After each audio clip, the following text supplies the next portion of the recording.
I remember the day it all started like it was etched in the red dirt of our Montana ranch. The sun was beating down on the big sky country, turning the air into a shimmering haze over the endless fields of wheat and cattle pastures. I'd just finished mending a fence along the northern boundary, my hands calloused from years of pulling wire and hauling posts, when Jack's truck roared up the gravel drive. He didn't bother parking straight, just slammed the door and hollered across the yard like I was some hired hand instead of his own sister. Emily, where the hell's the updated grazing plan? I need it for the co-op meeting in an hour. Or I'll just wing it with Mike's half-baked notes. Jack was my older brother, the self-appointed king of our family spread, the Lazy River Ranch. For the past 8 years, I'd been the one holding it all together, balancing the books, negotiating with suppliers, even breeding the herd to boost yields without breaking the bank. But Jack? He treated me like background noise, the reliable sibling who fixed his screw-ups while he played the big-shot rancher at town hall meetings. I wiped the sweat from my brow, tasting the dust on my lips, and nodded. It's on your desk, Jack. I finished it last night after checking the soil reports. He grunted something that might have been thanks, but probably wasn't, and stormed inside the old homestead house.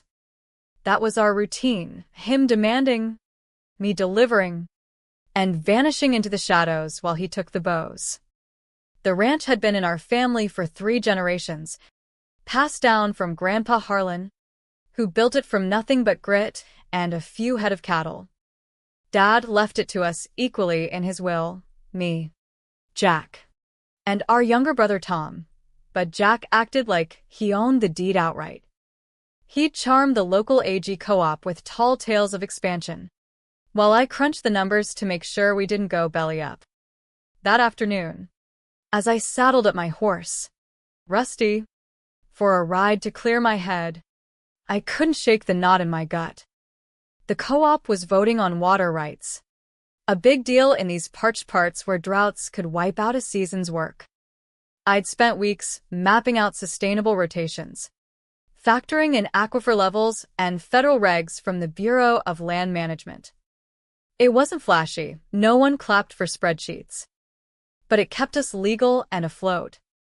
Jack, though, he'd probably skim it, add some bluster about pioneering spirit, and claim victory if it passed. By evening, word trickled back from town, the plan got approved, and Jack was the hero. Tom called me from his place in Billings, laughing. Heard Big Bro nailed it again. You must have given him gold. I forced a chuckle, but inside, it burned. Tom was the easygoing one, always off chasing side gigs in oil consulting, leaving the daily grind to me and Jack. But even he didn't see how deep the imbalance ran.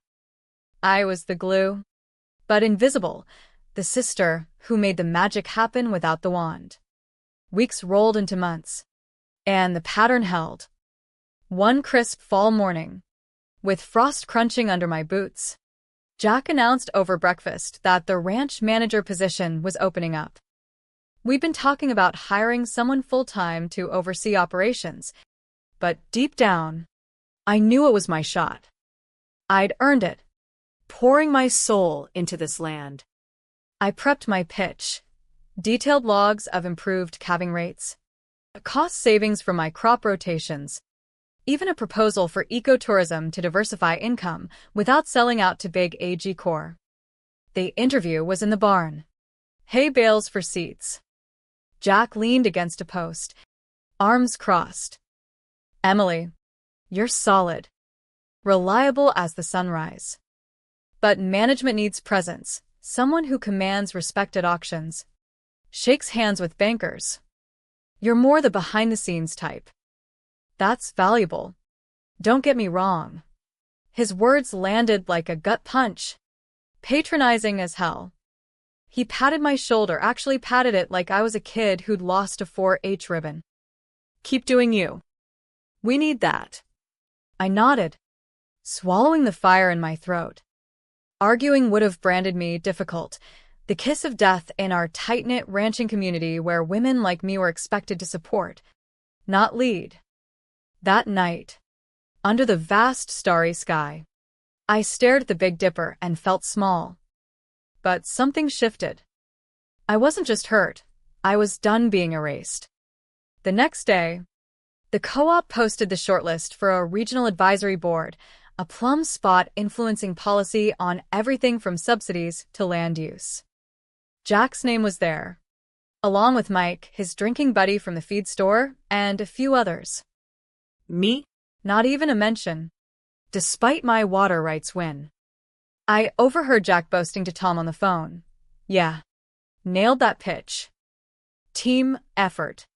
But you know how it is. Team effort. Right. That's when I started keeping a ledger, not of grudges, but facts. Every fix I'd made, redirecting irrigation to save 20% on water bills, spotting blight early to salvage the hay crop, negotiating a better deal with the vet that cut costs by a third. And Jack's oversights, forgetting to renew grazing permits, nearly losing us BLM access, botching a cattle sale by lowballing prices. It was leverage, quiet and factual, tucked away like a hidden spring in the Badlands. But leverage needs a target. And mine appeared at the annual Ranchers Summit in Bozeman. Robert Hayes, a sharp-eyed investor from a big outfit in Wyoming, was keynoting on sustainable AG. I'd crossed paths with him twice before, once when Jack flubbed a panel on drought tech, and I slipped him my notes on adaptive grazing, another at a trade fair where I smoothed over a deal he'd almost walked from due to Jack's bluster. Robert remembered me, his handshake firm. "You're the real deal," he'd said quietly.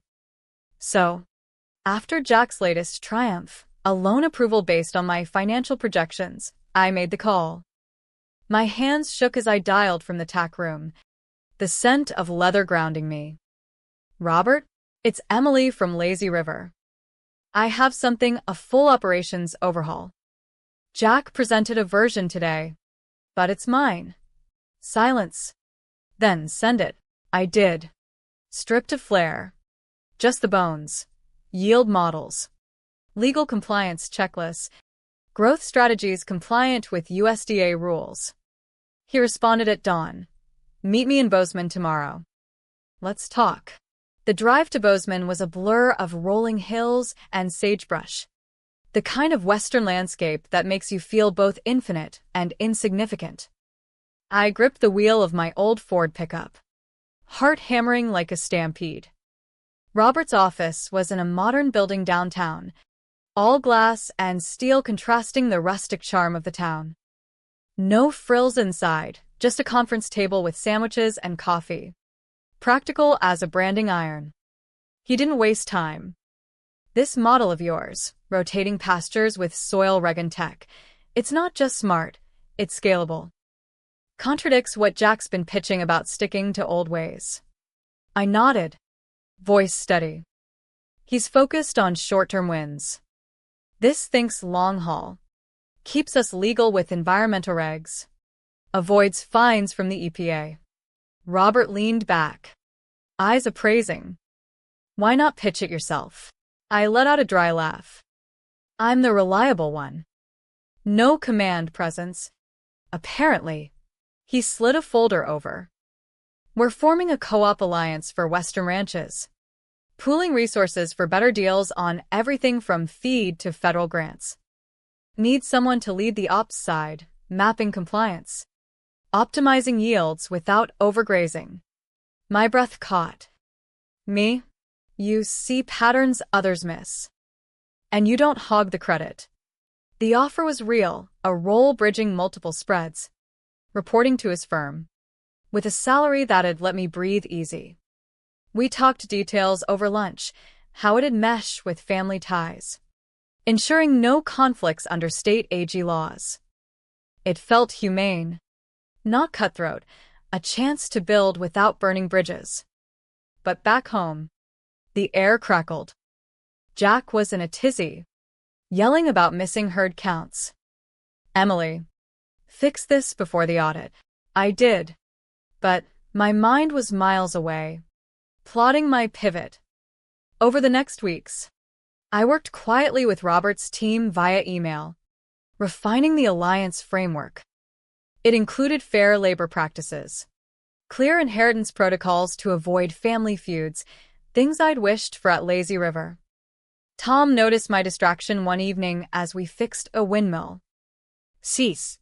You okay? Jack's on a tear. I shrugged. Just thinking bigger. He eyed me curiously but didn't push. The turning point came at the fall cattle auction in Billings. Jack strutted like a peacock, bidding high on stock using my market analysis.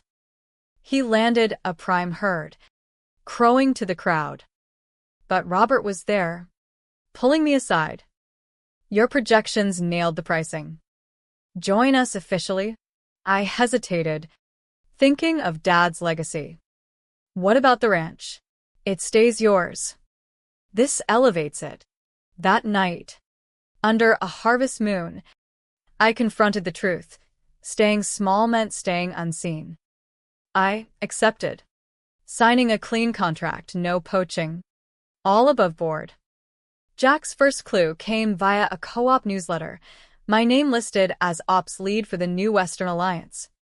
He burst into the kitchen, face red as a branding fire. What the hell? Emily, you going behind my back? I set down my coffee. Calm. It's not behind your back. It's forward. For all of us. He sputtered about loyalty, but I held firm. You've taken credit for years. This is me stepping up legally. Fairly. Tom mediated, suggesting we talk it out like family. It was tense, drama thick as Montana fog, but it opened eyes. As winter snow blanketed the ranch, the alliance rolled out. I led workshops on sustainable practices, helping spreads like ours navigate USDA loans without red tape. Jack grumbled, but attended one, grudgingly admitting my methods cut waste. The humane shift? Seeing him struggle without my safety net forced growth. No outright revenge, just balance. One stormy afternoon, with thunder rolling over the Rockies, Robert called. Your framework's a hit. Saved a ranch in Wyoming from foreclosure. Pride swelled, but so did reflection. The lesson? Visibility matters, but so does grace. I invited Jack to collaborate on an alliance project, extending an olive branch. He accepted, warily. It wasn't perfect, but it was progress. Spring thawed the ground, bringing green shoots and fresh tensions. The ranch buzzed with calving season, and I juggled it with alliance duties, driving to meetings in Cheyenne and Denver. Jack's attitude simmered. He'd snap orders. But I'd redirect gently, citing alliance best practices. Jack. Rotating the herd now prevents overgrazing. Keeps us compliant with grazing leases. He'd mutter. But comply. The drama unfolding in small bursts. Tom visited more. Sensing the shift. Emily's right. Bro. This alliance could double our output without selling land. Jack resisted, clinging to old ways like a burr on a saddle blanket. But crack showed. He botched a supply order, nearly shorting us on feed. I fixed it quietly, but noted it in my alliance reports, anonymized. Of course, to highlight common pitfalls. The real drama peaked at the state AG conference in Helena. Robert invited me to present on ranch revitalization. Jack was there too, schmoozing bankers. My talk detailed legal frameworks for family transitions, powers of attorney, equitable shares, drawing from our own messy dynamics. The crowd nodded. One rancher approached afterward. This could have saved my folks' place from court battles. Jack cornered me in the lobby, eyes stormy. You airing our dirty laundry? No, I said evenly. Sharing lessons. Dad's will was clear, equal partners. But we've ignored that. He deflated a bit, admitting, I thought I was protecting it. Vulnerability peeked through his bluster, humanizing him. We talked late into the night, over diner coffee, unpacking years of resentment. He confessed feeling pressure as the eldest. I shared my erasure. It wasn't a hug-it-out moment, but a start, the light lesson emerging. Communication heals what silence breaks. Back at Lazy River, we implemented changes. I led a family meeting, outlining a shared ops plan compliant with Montana inheritance laws. Tom mediated, ensuring no one felt sidelined. Jack surprised me by proposing we integrate alliance tools ranch-wide. Your model's solid. Eminência. The nickname softened the edge. Summer brought challenges, a flash flood hit, testing our rotations. My predictions held. We lost less than neighbors. Jack thanked me outright, a first. The alliance grew, with me at the helm, fostering collaborations that boosted everyone's bottom line. No one lost, we all gained. Reflecting on horseback one golden evening, I realized revenge wasn't the goal. It was recognition, earned humanely. The West teaches resilience, but also community. Jack evolved, becoming a partner, not a boss. Our bond strengthened, a quiet victory. As autumn painted the leaves in fiery hues, the ranch hummed with harvest prep. My alliance role expanded, including webinars on legal risk management, things like easement disputes and succession planning, tailored to Western families. Jack joined one virtually, asking thoughtful questions. The drama dialed down. We operated as equals, debating strategies over fence repairs.